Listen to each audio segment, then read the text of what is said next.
최근 전 세계 경제의 가장 큰 관심사는 바로 금리입니다. 특히 미국의 금리가 언제 얼마나 내려갈지에 따라 우리 경제와 금융시장도 크게 출렁일 텐데요. 한때 확전 우려가 높았던 중동의 긴장감이요. 마침내 이란과 이스라엘 간의 휴전으로 전환되면서 큰 안도감이 퍼지고 있습니다. 불안했던 국제유가도 빠르게 안정세를 되찾았고요. 이런 상황에서 미 연준에서 즉 패드가 발표한 2025년 6월 통화정책 보고서를 보면은요, 정말 흥미로운 내용들이 보입니다. 보고서의 수치만 보면은 금리를 내릴 명분은 충분해 보이는데 파월 의장은 여전히 더 지켜보겠다는 입장인 것 같아요. 오늘 저는 이 보고서의 핵심을 짚어보고요, 연준이 금리 인하를 망설이는 이유와 함께 7월하고 9월 금리 인하 시점을 어떻게 예상해야 할지 그 방법을 명쾌하게 분석해 드리겠습니다. 오늘 영상 끝까지 보시면은요, 미국 금리 방향에 대한 확실한 통찰력을 얻게 되실 겁니다. 오늘도 부동산 이슈 쉽고 정확하게 알려드릴게요.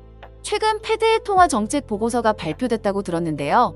어떤 내용들이 담겨 있나요? 네, 아주 중요한 보고서입니다. 2025년 6월 20일 발표된 이 보고서는요, 미국의 최신 경제 상황을 상세하게 담고 있습니다. 주요 내용을 간략히 살펴보면요, 물가 상승률이 둔화되고 있으며 연준의 목표치인 2%에 근접하고 있습니다. 노동시장은 견고한 상태를 유지하며 공급과 수요가 균형을 이루고 있고요. 실업률도 5월에 4.2%로 낮은 수준을 유지하고 있습니다. 그리고 경제활동을 보면은요, 1분기 실질 GDP 성장은요, 잠시 멈췄지만은요, 핵심적인 민간 국내 총수 수요는 완만한 성장을 보였습니다. 이런 상황에서 FOMC는 미국 금리를 4.5%로 유지했습니다. 동시에 2022년 중반부터 시작된 보유자산 축소도 계속 진행하고 있습니다. 올 초부터 국채와 MBS 보유액을 약 1,800억 달러 줄여서요, 총 2조 달러 이상을 줄인 겁니다. 물가도 안정되고 고용시장도 괜찮은 것 같은데 연준은 왜 금리를 내리지 않고 현재 수준을 유지하는 걸까요?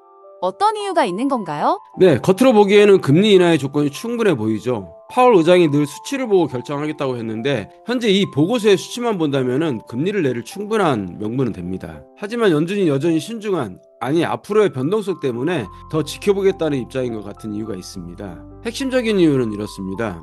먼저 물가 상승률 둔화가 아직 울퉁불퉁하다는 점입니다. 보고서에서도 인플레이션 완화가 고르지 않은 진행을 보였다고 명시하고 있습니다. 언제든 다시 반등할 가능성을 완전히 배제할 수 없는 거죠. 특히 높은 관세의 영향으로 단기 인플레이션 기대치가 급격히 상승했다는 점도 연준에게는 부담입니다. 그리고 경제 전망에 대한 불확실성이 여전히 높다는 점입니다. 보고서는 가계와 기업 심리가 올해 들어 하락했다고 지적하는데요. 이는 높은 관세와 경제 전망에 대한 불확실성 때문에 사람들이 미래 경제를 낙관적으로만 보지 않는다는 의미입니다. 연준이 이러한 심리적 요인들이 실제 경제 활동에 미칠 영향을 주시할 수밖에 없습니다. 마지막으로는 아직 완전히 끝나지 않은 긴축 정책의 여파입니다. 연준은 금리를 유지하고 있을 뿐만 아니라 여전히 보유 자산을 꾸준히 축소하고 있습니다. 2조 달러가 넘는 자산을 줄였다는 것은 시장에서 그만큼의 유동성을 흡수했다는 의미인데요. 이는 여전히 긴축적인 통화정책 기조를 유지하고 있다는 뜻입니다. 물론 그 속도를 늦추기는 했지만은 완전히 멈춘 것이 아니기 때문에 시장에 미칠 영향을 면밀히 관찰하고 있는 거죠.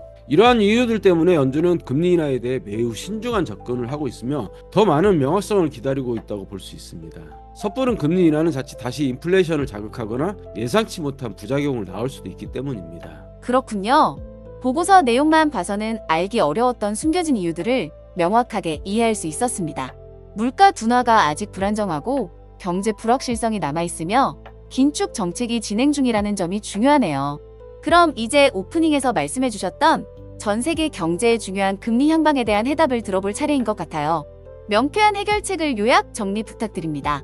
네, 저는 미 연준이 금리 인하를 결정할 때 가장 중요하게 봐야 될 것은 바로 확실한 물가 안정과 경제 예상 가능한 흐름이라고 생각합니다. 보고서에서 지적했듯이요, 인플레이션 둔화가 고르지 않았고 단기 기대 인플레이션은 급등했습니다. 그리고 관세 등 불확실성으로 가계와 기업 심리는 하락했습니다. 하지만 가장 큰 변수였던 중동의 이란 전쟁이 휴전으로 전환되는 것은 금리 인하 시점을 앞당길 수 있는 강력한 긍정적 요인입니다. 불안정했던 국제유가도 빠르게 안정세를 찾았고요. 이는 연준이 우려하던 예측 불가능한 변수 하나가 사라진 것을 의미합니다.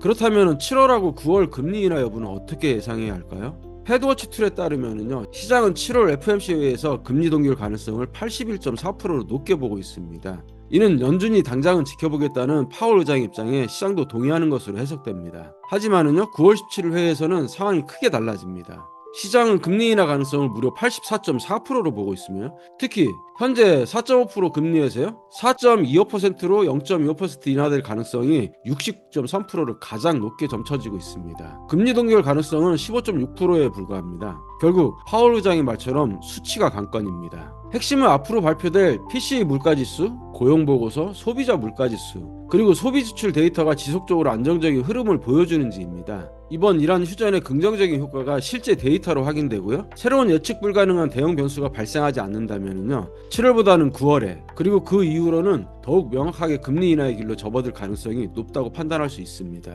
연준은 조급함보다는 확신을 택할 것이며 우리는 그 확신을 주는 데이터에 주목할 것입니다. 우리 모두가 기다리는 금리 인하 시점은요. 이제 더욱 가까워지고 있다고 믿습니다.